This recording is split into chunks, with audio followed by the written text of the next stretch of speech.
तो आज हम बात कर रहे हैं पीटर थील की किताब शून्य से एक पर।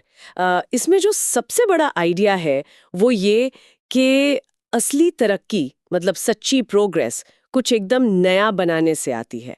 ऐसा नहीं कि जो पहले से है उसी को थोड़ा बेहतर कर दिया। ये है शून्य से एक जाना, न कि एक से कई तक जाना। बिल्कुल। और हमारा मकसद है इसी सोच को थोड़ा और समझना कि आखिर ये नई चीजें बनाने वाली कंपनियां बनती कैसे हैं। किताब का जो मेन तर्क है वो है कि भाई लीक से हटकर सोचो, जोखिम उठाओ और सबसे जरूरी गला काट कंपटीशन में मत घुसो, बल्कि कोशिश करो कि तुम्हारा एक तरह का एकाधिकार मतलब मोनोपोली बन जाए। हाँ, तो चलिए इसी को खोल कर देखते हैं। सबसे पहले तो यही शून्य से एक वाला कॉन्सेप्ट, ये सुनने में बड़ा लगता है। ये सिर्फ इम्प्रूवमेंट की बात नहीं है। नहीं नहीं, बिल्कुल नहीं। ये तो कुछ ऐसा बनाने की बात है जो जो था ही नहीं पहले, एकदम नया। और यहीं पर वो एकाधिकार वाली बात आती है जो आपने कही। ये थोड़ा चौंकाने वाला नहीं है, मोनोपोली। हाँ, ये सुनने में थोड़ा काउंटर इंट्यूटिव लगता है ना?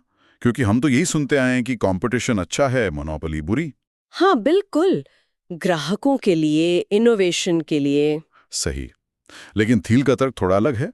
वो कहते हैं कि देखो, अगर आपने सच में कुछ बहुत कीमती और नया बनाया है, शून्य से एक गए हो, तो कंपटीशन आपका प्रॉफिट खत्म कर देगा। उनका मानना है कि महान कंपनियां वो हैं जो इतनी अच्छी होती हैं कि उनके फील्ड में कोई उनके बराबर आ ही नहीं पाता। वो अपना खेल खुद बनाती हैं।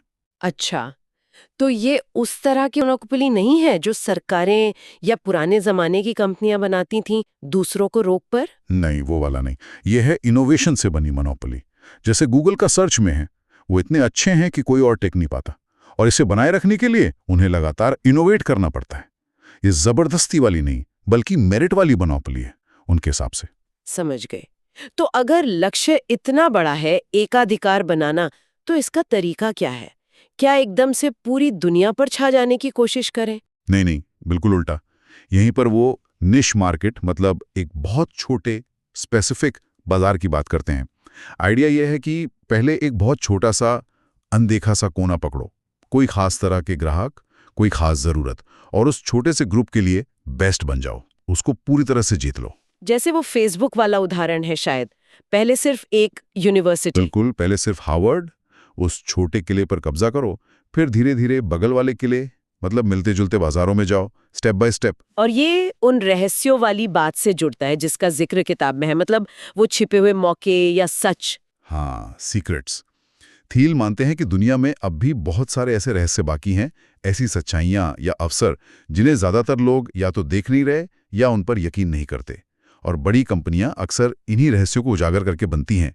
ये सोचना कि सब कुछ खोजा जा चुका है, ये गलत है। मतलब असली तरक्की नई तकनीक से ही आएगी ना कि सिर्फ ग्लोबलाइजेशन से, यानी मौजूदा चीजों को ही दुनिया भर में फैलाने से। एग्जैक्टली। वो वर्टिकल प्रोग्रेस नया बनाना और हॉरिजॉन्टल प्रोग्रेस फैलाना का फर्क बताते हैं। शून्य से एक जाना वर्टिकल है।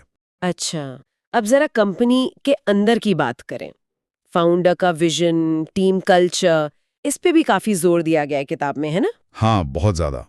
एक क्लियर और बड़ा मिशन होना, ये सिर्फ डायरेक्शन के लिए नहीं, बल्कि सही लोगों को, टैलेंट को अट्रैक्ट करने के लिए भी जरूरी है। थील तो यहां तक कहते हैं कि एक अच्छी स्टार्टअप टीम थोड़ी कल्ट जैसी होती है। मतलब सब लोग सिर्फ नौकरी नहीं कर रहे, वो एक मिशन से जुड़े हैं, एक जैसे सोचते हैं। ये बात तो सही है। साझा लक्ष्य और वैल्यूज टीम को मुश्किल वक्त में भी साथ रखते हैं। बिल्कुल। और इसी से जुड़ा है उनका लॉन्ग टर्म प्लानिंग पर जोर देना। दशकों आगे की सोचने की बात करते हैं वो।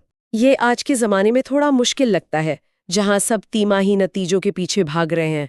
हाँ, लेकिन उनका मानना है कि अगर आप सच में कुछ बड़ा, दुनिया बदलने वाला बना रहे हैं, तो वो सालों बल्कि दशकों का प्रोजेक्ट होता है। शॉर्ट टर्म फोकस बड़े आइडियाज को मार देता है। पर हाँ, इसके साथ एक और बहुत जरूरी चीज है जिसे अक्सर टेक लोग भूल जाते हैं। सेल्स और डिस्ट्रीब्यूशन। बिल्कुल सही पकड़ा। थील साफ कहते हैं प्रोडक्ट कितना भी शानदार हो, वो अपने आप नहीं बिकेगा। आपके पास दुनिया की बेस्ट टेक्नोलॉजी हो सकती है, पर अगर आप उसे लोगों तक पहुंचा नहीं सकते, बेच नहीं सकते, तो वो बेकार है। सेल्स उतनी ही जरूरी है जितना इंजीनियरिंग। तो अगर हम सारे बातचीत को समेटें, तो निचोड़ ये निकलता है कि दुनिया में अगर सच में कुछ बड़ा करना है, कोई बड़ा बदलाव लाना है, तो आपको कुछ बिल्कुल नया बनाना होगा, शून्य से एक जाना होगा। कॉपी करने या थोड़ा बेहतर करने से काम नहीं चलेगा। और इसका रास्ता है भीड़ से अलग सोचना, वो छिपे हुए रहस्य खोजना। हाँ, और फिर एक छोटे मार्केट से शुरू करके उस पे हावी होना, मोनोपोली बनाना, और हमेशा हमेशा लंबी दौड़ के बारे में सोचना। कंपटीशन से बचना, उसमें कूदना नहीं। तो जाते जाते एक सवाल शायद सबके मन में छोड़ना चाहिए। आज के दौर में वो कौन सा बड़ा रहस्य या अनदेखा अवसर हो सकता है जिसे जिसे 0 से 1 तक ले जाया जा सकता है? सोचने वाली बात।